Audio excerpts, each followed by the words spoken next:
지금 이 시각 여러분이 주목할 만한 이슈 살펴보겠습니다. 760억대 전세 사기를 저지른 수원 일가족 전세 사기 사건의 주범이 법정 최고형인 징역 15년을 확정받았습니다. 대법원은 재판에 넘겨진 일가족 모두에게 실형을 선고한 원심을 유지했습니다. 재판부는 임대차 보증금은 서민의 전 재산이나 다름없고 주거 안정과도 직결된 문제라며 지적했습니다. 김예린 기자입니다. 지난 2023년 경기 수원 일대에서 일가족이 벌인 대규모 전세 사기 사건이 드러났습니다. 주범 정모 씨와 가족들은 2021년부터 2년 넘게 무자본 갭 투자 방식으로 주택 800여 세대를 사들인 뒤 임차인들의 전세 보증금을 가로챘습니다. 피해자는 500여 명, 피해 규모는 무려 760억 원에 달합니다. 어떻게 보상을 하실 건지에 대해서도 좀 말씀을 부탁드립니다. 그거는 지금 살짝 말씀드리겠습니다. 1심 법원은 재판에 넘겨진 주범 정 씨에게 징역 15년을 선고했습니다. 검찰 구형과 같은 형량이었습니다. 공범인 아내에게는 징역 6년을, 감정평가사인 아들에게는 징역 4년을 선고했습니다. 재판부는 임대차 보증금은 서민의 전 재산이나 다름없고 주거 안정과도 직결된 문제라며 피해자 한 명은 범행이 드러난 후 목숨을 끊기까지 했다고 지적했습니다. 2심도 같은 형량을 유지했습니다. 일가족이 피해자들에게 막심한 경제적 피해를 입혔고 전세 보증금으로 게임 아이템을 구매하는 등 죄질이 좋지 않다고 질타했습니다. 대법원도 판단에 문제가 없다고 보고 원심 판결을 확정했습니다. 정 씨에게 선고된 징역 15년은 사기죄와 함께 여러 죄를 저지른 경우 적용할 수 있는 법정 최고형입니다. 다만 아내와 아들은 일부 혐의의 무죄가 확정돼 검찰 구형의 절반에도 미치지 못하는 징역 6년과 4년을 받았습니다. 연합뉴스TV 김예린입니다. 불법 사설 경마 사이트를 만들어 운영해온 일당이 경찰에 붙잡혔습니다. 이들은 한국 마사회 경마 영상을 도용해 사이트를 운영해 왔는데요. 마사회 경주가 없는 날에는 일본 경마에 베팅하도록 했습니다. 유명 유튜버가 바람잡이로 나서 회원을 모집했는데요. 경찰은 이 사이트 회원 가운데 500만 원 이상의 수익을 낸 140명은 도박죄 혐의로 검찰에 송치했습니다. 최지원 기자입니다. 경마장에서 말들이 달리는 동안 배팅이 끊임없이 이어집니다. 한국 마사회의 실시간 경마 영상을 보며 돈을 거는 겁니다. 마사회 경주를 이용한 사설 도박은 법으로 금지돼 있지만 중국 업체를 통해 경마 영상을 사들여 불법으로 운영해왔습니다. 마사회 경주가 없는 날에는 일본 경마에 베팅하도록 했습니다. 경찰은 베트남 호치민에 사무실을 차리고 불법 사이트를 운영한 일당 11명과 도박 자금을 환전해준 조직원 18명을 붙잡아 검찰에 넘겼습니다. 일당은 경마 유튜버를 통한 회원 소개나 무작위 문자 광고 방식으로 이용자를 모집했습니다. 2만 명의 구독자를 가진 경마 유튜버가 운영진과의 친분을 바탕으로 바람잡이를 했는데 경찰은 이 유튜버를 대상으로도 수사를 이어가고 있습니다. 도박 자금을 관리한 조직은 8개 사이트와 연계해 회원 17,795명으로부터 1,700억 원가량의 자금을 입금받아 충전 또는 환전해 준 것으로 드러났습니다. 한 바구니에 도박 자금을 모두 담아 경찰의 단속을 피하려 했습니다. 다 도금이 혼재되기 때문에 각 사이트마다 도박 규모를 정확하게 파악할 수 없게 만들 목적으로. 경찰은 사이트 회원 가운데 500만 원 이상의 수익을 낸 140명은 도박죄 혐의로 검찰에 송치했습니다. 경찰은 한국 마사회가 운영하는 공식 경마장을 제외하고는 모든 온라인 경마 도박 사이트가 불법이라며 강력히 경고했습니다. 연합뉴스TV 최주원입니다. KT 무단 소액 결제 사건의 피의자들이 검찰에 송치됐습니다. 상선의 지시에 따랐을 뿐이라고 주장하던 피의자들은 범행 관련 취재진의 질문에 침묵으로 일관했습니다. 경찰은 정보통신망법 위반 및 컴퓨터 등 사용 사기 등의 혐의로 구속 송치했는데요.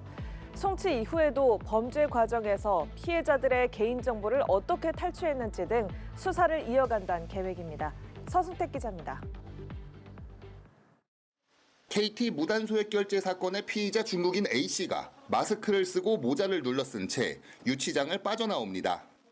구속 전 피의자 신문 당시 상선이 시켜서 했다고 말했던 A씨는 이번에는 취재진의 질문에 아무런 답변도 하지 않았습니다. 오늘 누구 지시로 뻔했습니까? 본세카 닭하는 법이 뻔히 알려줬나요? 경찰은 차량에 불법 소형 기지국 펜토셀을 싣고 아파트 단지를 돌아다닌 A씨를 정보통신망법 위반 및 컴퓨터 등 사용 사기 등의 혐의로 구속 송치했습니다. 상품권을 현금화해 범죄수익은닉규제법 위반 혐의가 적용된 B씨도 함께 송치됐습니다. 피의자들이 검찰로 송치되면서 경찰은 범죄 과정에서 피해자들의 개인정보를 어떻게 탈취했는지, 펜토셀의 작동 원리가 무엇인지 등에 대한 수사를 이어간다는 계획입니다. 범행 장비는 27개의 네트워크 장비 개별 부품으로 구성돼 있었는데 경찰은 이들 부품이 하나의 세트를 이루는 불법 통신 장비로 보고 있습니다. 그런데 해당 장비가 KT 펜토셀을 직접 개조한 것이 아니라 불법 복제한 장비로 추정되면서 파악이 더 쉽지 않아졌습니다. KT가 쓰던 것이 아닌 불법 장비가 KT 내부망에 접속할 수 있었던 건 인증 정보가 해킹됐을 가능성이 높다는 뜻이어서 이 부분에 대한 조사도 필요한 상황입니다.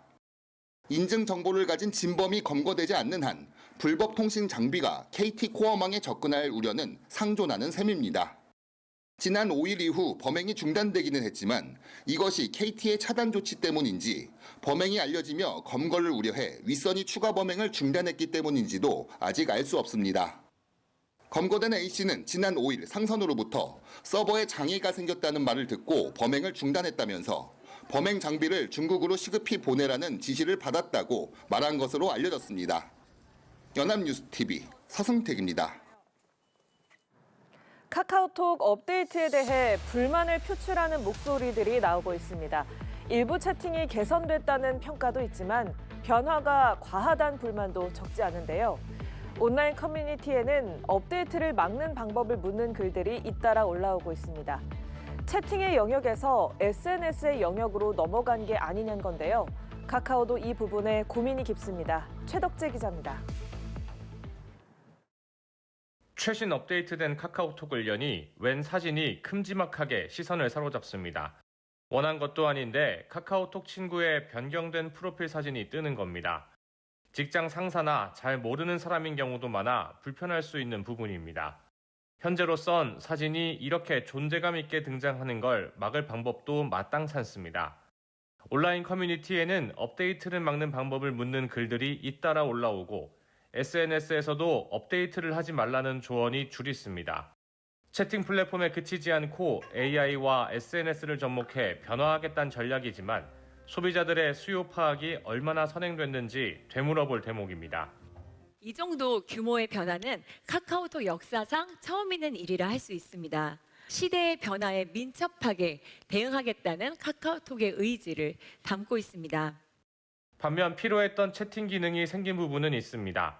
오타가 났을 때 쓴 글 전체를 지우지 않아도 수정해 놓을 수 있는 기능이 생겼습니다. 안 읽은 메시지만 모아볼 수 있는 폴더가 생겼고 챗GPT 도입은 긍정적 평가를 얻고 있습니다. 채팅 개선은 일부 긍정적 평가를 받지만 SNS 반영은 부정적인 평가가 주를 이루면서 카카오는 정체성 무게추를 어디에 둘지 고심하고 있습니다. 카카오 관계자는 목적형 서비스에서 탐색형 서비스로 전환하는 과정이라며 대화를 목적으로 유입된 사용자가 즐길 거리나 새로운 정보 같은 새로운 콘텐츠로 이어지게 할 것이라고 설명했습니다.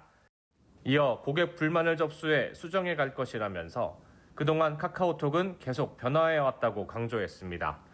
연합뉴스TV 최덕재입니다. 물가가 오르면서 서민들의 장바구니 부담이 커지고 있죠. 그런데 가공식품, 외식, 예식, 장례 같은 생활 밀접 업종 업체들이 원가 상승을 핑계 삼아 가격은 올리고 세금은 탈루해온 것으로 드러났는데요.